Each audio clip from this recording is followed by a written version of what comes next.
G'day punters. Well, here we are. Let's get this show on the road, eh? So, why do I call you guys punters? Well, life's a gamble. This walk I'm on, take a step out the door. Everything. I like the word. I love the word punters. I like saying, hey punters. I like you guys being my punters. But life is a gamble, isn't it? You know, it can be perfectly justified for whatever reason, because we can't do anything but take a punt, take a gamble. You know, I'm not saying live your life in fear, but you know, it does take a lot of courage to get through life, and we're taking a punt. Call it metaphorical. Don't go becoming a gambler or anything like that. But oh look, I'm going to redo this. So yeah, just finishing on that one. That's why I call you guys punters anyway. This is my office. I will be showing you my other office. But this is my nature's office. I think once ever in 20 years of walking this walk have I found people sitting on this bench. And I just said hi and kept walking, because it's everyone's, not just mine, but I use it. It's beautiful. Okay, so I'm early morning sort of here, and it's a good time to start this. So I told you why I call you punters. We'll let you know another day, because I want to keep these short, because I am taking my vow of silence outside of this, so mostly. So on here, I'll try to keep these short. So I've told you why I call you guys punters. Now I'm going to let you know why. In fact, I'll tell you next time why they call me Smasher. But I'll give you a story, okay? You want a story from old Smasher, I'm sure. That's why it's called Smasher's Tales. So anyway, I was really going over that many of them, and I thought, yeah, this is a funny one. We'll start with this one. It's nice and simple, light-hearted, mostly G-rated.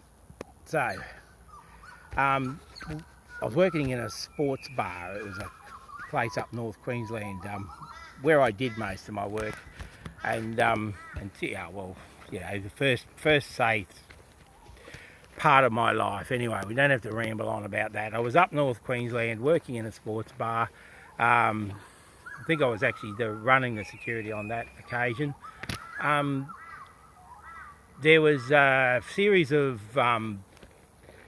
incidents involving edged weapons, so we were using metal detectors on the door, which I really think we should have anyway, but we were using them then, and that's what matters.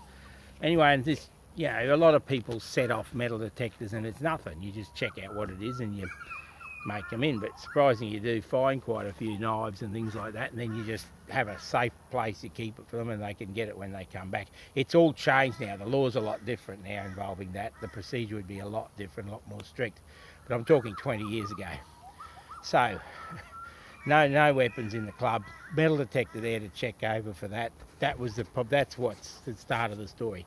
So we're using these metal detectors, and this chick comes through, and she goes beep straight away as soon as we went over the top half of her body. Like, I wasn't using the wand, it was someone else.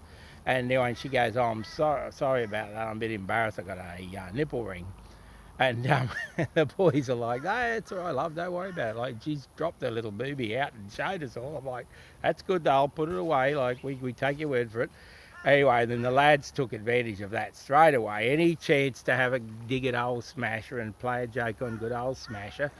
And they go and, oh, well, bloody Smasher here, he's got a Prince Albert. I'm not going to tell you what a Prince Albert is, I'm sure you know.